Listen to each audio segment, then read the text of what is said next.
lazima mtanipatia heshima.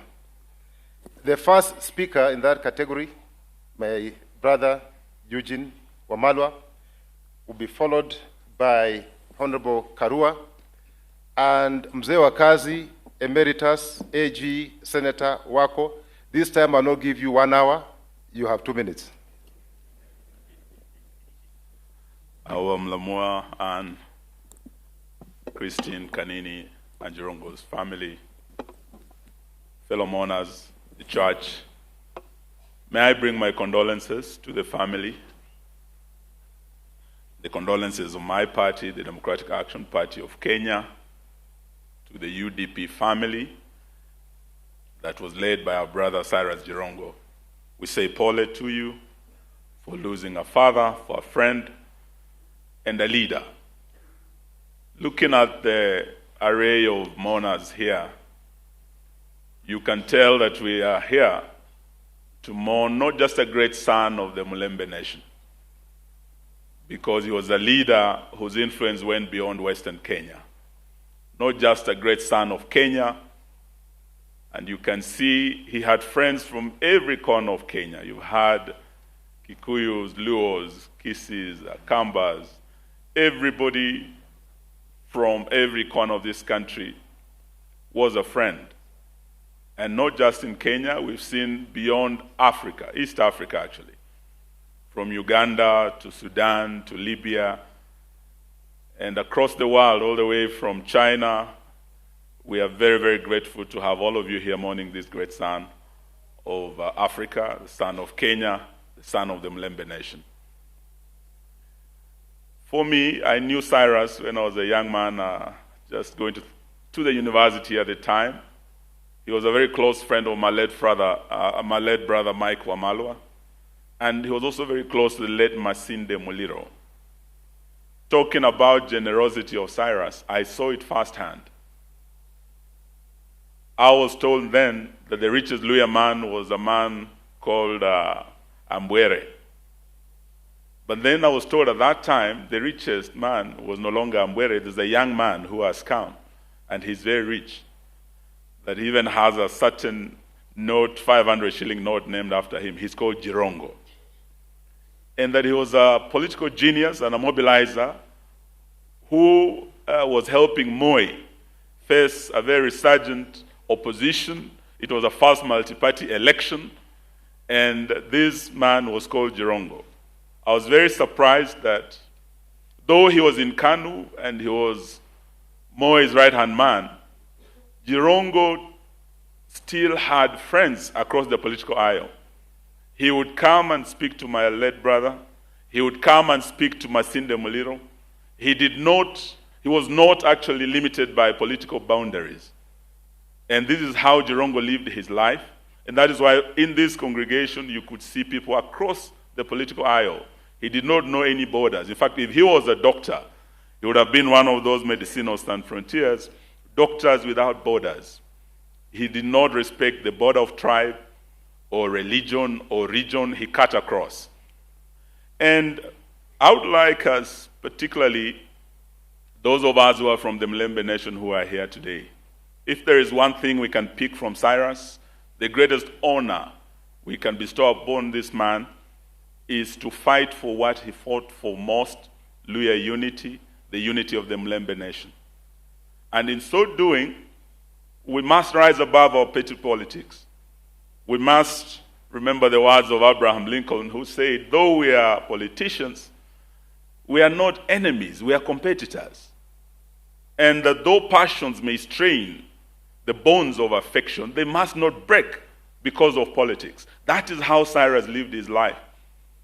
He worked with the opposition, he worked with government, but he reached out to all to unite not just the Mulembe nation, but the greater Kenyan nation. So as we go forth, let us borrow a leaf from this leader from our region, and let us carry on the fight to ensure that, as Moses Kuria has said, the Luya Cinderella finds her beauty, and that beauty lies in the unity that Cyrus fought for.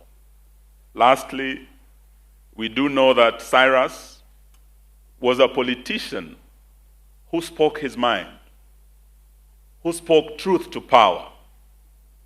In fact, he has left us at a time when we have the debate that has just started about the referendum, constitutional review, and my big sister Martha is here. She led, as the Minister for Justice, the constitutional review that led to the review of our Constitution and the birth of the 2010 Constitution. That conversation has just started. Of course, they have the debate of Singapore. This is the time we would have liked the dynamite voice of Cyrus Jerongo to contribute to this national discourse that is just starting. I'm sure Cyrus might have said, well, we tried this at Bomas, at NATCO, at BBI. But right now, probably he would question, is it really our top national priority, the constitutional amendments that we want to talk about, when half of Kenya is going hungry? 55% of this country do not celebrate Christmas. Families cannot put food on the table. Up north, from Garissa to Wajir to Mandera, people are starving. And we cannot feed these families. And here we are talking about Singapore. He would have asked, our health sector is in a mess. For the first time, Kenyatta National Hospital is about to collapse.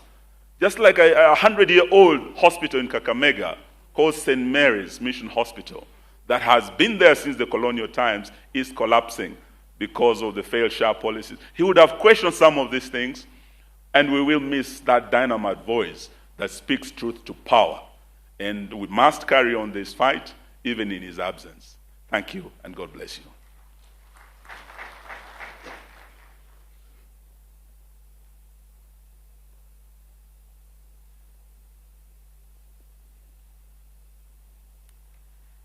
The family of the late friend and brother, Cyrus Jirongo, led by the widows, Anne, Christine, and Anne, and the entire Jirongo family, and the people gathered here. We are here to honor a friend and a brother. I met Cyrus before he started, before his entry into politics.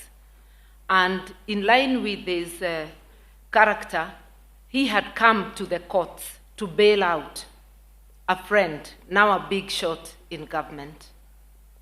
And in that process, because I too had gone to help that particular mutual friend, we got to know each other. Later we were to meet in Parliament.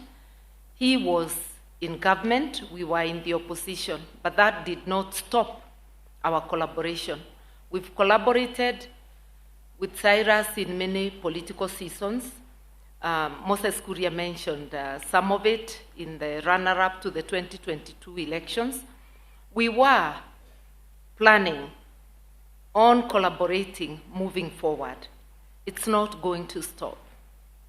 I say aluta continua. And I want to say something maybe that has not been mentioned. Cyrus had concerns about his safety. He was actually making arrangements to better secure himself. This accident came before that time. So those questions will linger. But for now, we stand with the family. We say farewell to a person who had a large heart, generous, who saw people for who they are, a person who not only loved the Mlembe nation, but humanity, and who always thought of how he could improve on what was there. So to those of us in the political category, let us carry on the work of improving Kenya. And because this is a journey, this is a process, not a short-term thing. Whatever we achieve in our times can be improved upon by the next. And let those who are in business carry on thinking big.